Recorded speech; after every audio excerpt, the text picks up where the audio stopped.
Hi everyone, welcome back to my channel. My name is Eve and today we're going to be going through the beginner steps of investing in stocks and shares in the UK. We'll cover everything from opening the account to choosing the best one for you that meets your needs. So before we start talking about opening accounts, let's look at the why. Why should we open a stocks and shares account? Well, there is a thing called inflation. Inflation means if you had £10 last year and you bought some goods, if you tried to use the same £10 this year, you would find that you would buy fewer goods because they would have gone up in price, which means that there's been some inflation. In the UK, the current rate of inflation is 3%.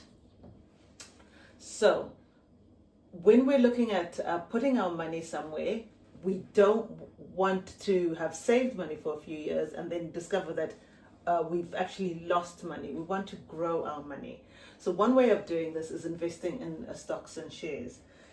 There is a particular index called the S&P 500 in the United States, which, as an example, has on average been giving about a return of about 10% a year.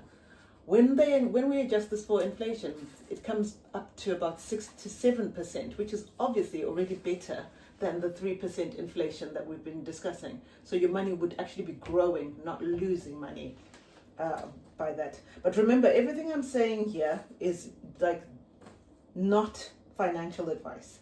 The content I'm sharing is basically to give you information and advice for educational purposes. But if you're looking for personalized financial advice, I recommend that you consult a certified financial advisor who can tailor their recommendations to your particular situation. So where do you then go and buy these stocks and shares? There are different platforms that you can use. I will discuss two, but there are loads more out there. There's one called Trading 212, and there's one called Hargreaves and Lansdown. How do you decide which one to go? Which platform to use? One of the things I advise you to consider is fees.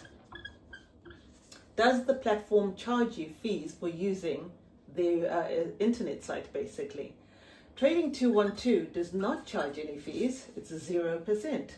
Hargreaves and Lansdown charges 0.45%, as well as charging you for selling and buying shares. So these are things to consider. But then you say to me, Eve, but why would you not just always go for the 0%? There are different reasons. I personally have used both platforms, and the reasons I've used both, I've decided on one over the other at different times, is for different reasons. When I first started and was learning how to trade or buy shares and sell shares, using a platform with 0% was very useful, because you're not losing money while you're learning. Whereas with Hargreaves and Lansdown, when I became more experienced and more confident, because they've got charges, psychologically, I am less likely to continuously buy and sell shares on this platform because it will cost me money. And this is quite good for me for long-term investing. So that's the reason why. You can have your own reasons and choose your own particular platform that suits your needs. So what kind of accounts are available? So when you go on these platforms, you will then need to choose what kind of account you wish to open. There is a stocks and shares ISA, is one kind of account that you can open. With the stocks and shares ISAs, why it's a very good place to start is because anything you make in that account is tax-free. So what happens when you buy a share, which is a part of a company, when that company grows and makes profit, they can sometimes pay what are called dividends. So when they make a profit, they can sometimes give you money as basically like a bonus, and this is called a dividend. And sometimes when the company grows, there is what is called capital gains, which is your shares are now worth more. All this is all your money growing, remains tax-free as long as that share is within a stocks and shares ISA. That's a brilliant thing. The only thing to keep in mind is that there is a £20,000 limit in the 24-26 tax year of the amount of money you can actually deposit into the account. Obviously, it doesn't matter how much it grows by, but that's how much you can put into the account. The other kind of account you can buy stocks and shares in is a general investment account. I would recommend that this account is used only after you have maxed out your stocks and shares ISA, because with a general investment account, even though it's unlimited the amount you can put into it, this one you will get taxed on. So first maximize your stocks and shares ISA and then open a general investment ISA, a general investment account, apologies. So would be my the way I would do it personally. The next thing now that we would consider, now that we've chosen a platform, we've opened account, is now we're going to start investing. So buying the shares. Which ones do we buy? How do we choose? At the beginning, my advice is just start. That's the name of my channel. Just start. There is a thing called analysis paralysis. Analysis paralysis. Basically, we can spend a lot of time just trying to decide on the best way to go forward. Trying to learn everything about all these stocks and shares and which is the best one. I mean, I will make a video later on how to choose the best shares. But at the beginning, it's just important to just start.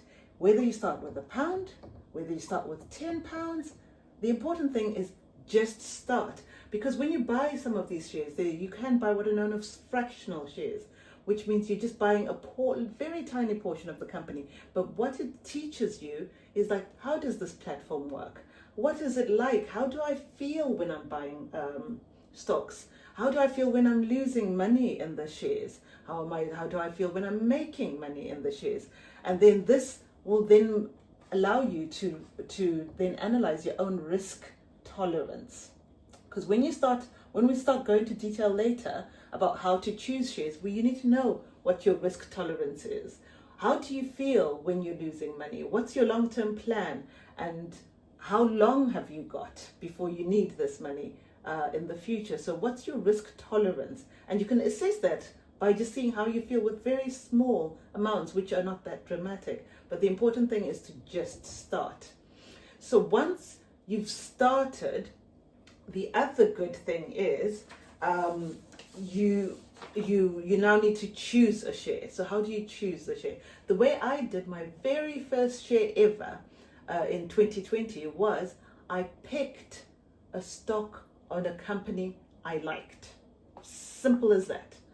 I like the product iPhone, which is made by Apple. So I went and bought a share in Apple, literally just the one share. Why did I pick Apple? I'm recommending that you go and pick something, a company where you've got a product that you like you would recommend their product to your friend. So therefore, you believe in the company. You think it's a great company making good products. Buy that share, as remember, this is your starting point. It's a company you're familiar with in the sense of you know their products and you like their products, and this way you're learning with a company you understand. Later on, we'll get into a deep dive into how you actually choose shares and things like PE and things like that. But for now, the important thing is to just start. So now that that's the end of my video today. So we've covered choosing a platform, choosing an account, and just starting.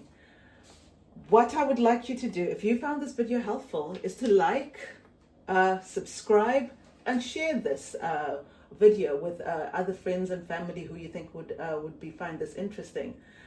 Also, please feel free to, if you've gone and actually opened an account and invested your first £1 or £10, just add a comment at the bottom in my comment section to just say just started, and then I will acknowledge you so that we continue this journey together. Thank you. Bye.